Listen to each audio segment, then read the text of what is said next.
Hello दोस्तों, मेरा नाम रोहित और स्वागत है आपको अपने यूट्यूब चैनल बीसी सेंटर में। तो हम आज बताने वाले हैं विनोबा भावे यूनिवर्सिटी यानी कि बीबीयू सेमेस्टर 1 हिंदी का एएससीसी जिसका हिंदी है, ठीक है, यानी जिसका एएससीसी हिंदी पेपर है, उन सभी का इम्पोर्टेंट क्वेश्चन। लेकिन इससे भी मैंने इम्पोर्टेंट बात ये बता देना चाहता हूँ आप सभी को कि इससे रिलेटेड मैंने एक वीडियो बना रखा है। वो अगर नहीं देखें तो सबसे पहले जाकर के आप उस वीडियो को देखें, क्योंकि उस वीडियो में मैंने क्या बता रखा है मैं आप सभी को बताता हूँ। उसमें मैंने प्रीवियस ईयर का पेपर जो पिछले साल पेपर पूछा गया था उसको मैंने अपलोड किया है, ठीक है। उससे ये पता चल जाएगा कि किस टाइप का क्वेश्चन पूछता है और कौन सा नंबर में कितना क्वेश्चन पूछता है, कितना मार्क्स का होता है और क्या क्या पूछता है, सब कुछ मैंने बताया। सिर्फ पेपर ही नहीं बताया, क्या क्या पूछता है वो भी मैंने बताया। अपना मैंने कॉपी में लिख करके उसको समझा रखा है कि कैसे क्या पूछता है नहीं पूछता है। अगर आपका एएससीसी पेपर से कोई भी शक है ना कि कितना मार्क्स का आता है, पास मार्क्स क्या है, कैसा पेपर रहता है, क्या क्या पूछता है नहीं पूछता है, क्या इंपॉर्टेंट चीज़ें फैक्ट्स है, सब कुछ मैंने बता रखा है। तो डिस्क्रिप्शन में लिंक मिल जाएगा, वहाँ पे जाकर के आप लोग देख सकते हो, या तो डायरेक्टली चैनल पर भी जाकर के विजिट कर सकते हो, ठीक है। तो वो पेपर अपलोड करने के बाद फाइनली ने सारे स्टूडेंट लोगों ने कमेंट किया, और मैं भी अगर नहीं कमेंट करते तो भी मैं इस वीडियो को जरूर लाता, ठीक है। इंपॉर्टेंट क्वेश्चन आप सभी को पता है ना कि यहाँ से जो इंपॉर्टेंट क्वेश्चन है ना वो आपको एक आने वाला है। जैसे यहाँ पे देख सकते हैं, यहाँ पे पहला, दूसरा, तीसरा, चौथा, 5, यहाँ पे 5 क्वेश्चन दिख रहा है आपको, ठीक है। आप लोग बढ़िया से देख लें, 5 क्वेश्चन यहाँ पे दिख रहा है। 5 में से आपको एग्जाम में 2 आएगा, ठीक है। पहला ही क्वेश्चन में 2 आएगा, लेकिन दोनों में अथवा करके देगा, मतलब दोनों में से कोई आपको एक ही बनाना है। तो कुल मिलाकर के हम बोल सकते हैं कि आपको कोई एक बनाना है, ठीक है। 2 को दिया रहेगा जिसमें से कोई आपको एक चॉइस करके बनाना है, लेकिन 2 को कहाँ से दे देगा ये सबसे बड़ा प्रॉब्लम है, ठीक है, कि 2 को क्वेश्चन उठा करके कहाँ से डाल देगा।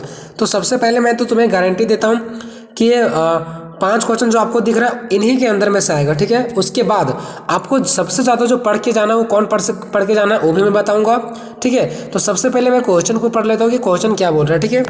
तो पहला क्वेश्चन बोल रहा है कि राष्ट्र कवि रामधारी सिंह दिनकर का जीवन परिचय प्रस्तुत करें। दूसरा है कि दिनकर की राष्ट्रीय भावना स्पष्ट कीजिए। देखिए पहला और दूसरा बिल्कुल किससे है, दिनकर से। रामधारी सिंह दिनकर बोलो या तो फिर दिनकर बोलो, बात एक ही पड़ता है, ठीक है। उसके बाद अगर हम तीसरा का बात करें तो रश्मि रथी के कथानक का परिचय देकर उनकी विशेषताओं का बताइए, ठीक है। चौथा अगर हम देखें तो रश्मि रथी के आधार पर कर्ण का चरित्र चित्रण कीजिए।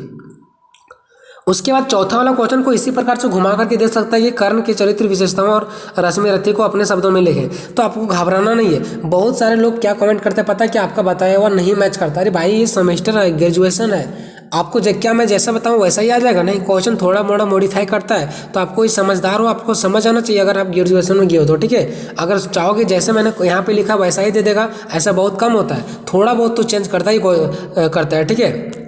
अब जैसे चौथा ही देख लो, चौथा और इसको जो और में करके दिए बिल्कुल अलग अलग है, लेकिन दोनों का आंसर सेम है, ठीक है।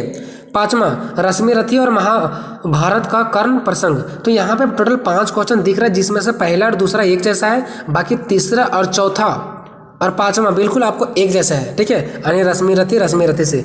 तो आपको सबसे पहले क्या पढ़ना है वो मैं बता देना चाहता हूँ, ठीक है। और इससे भी पहले मैं एक और इम्पोर्टेंट चीज़ बताना चाहता हूँ कि जैसे देखिए क्वेश्चन नंबर 1 में क्या, राष्ट्र कवि रामधारी सिंह दिनकर का जीवन परिचय लिखिए। तो रामधारी सिंह दिनकर के बारे में आपको पढ़ के जाना है। इससे रिलेटेड कोई भी क्वेश्चन आता है तो आपको आंसर सेम डालना है, चाहे पहला टाइप्स का क्वेश्चन आ जाए या तो दूसरा वाला आ जाए कि दिनकर की राष्ट्रीय भावना का स्पष्ट कीजिए, या तो दिनकर से रिलेटेड कोई भी क्वेश्चन आता है तो, ठीक है। फिर तीसरा रश्मि रथी के बारे में भी आपको सेम कंडीशन करना है, ठीक है।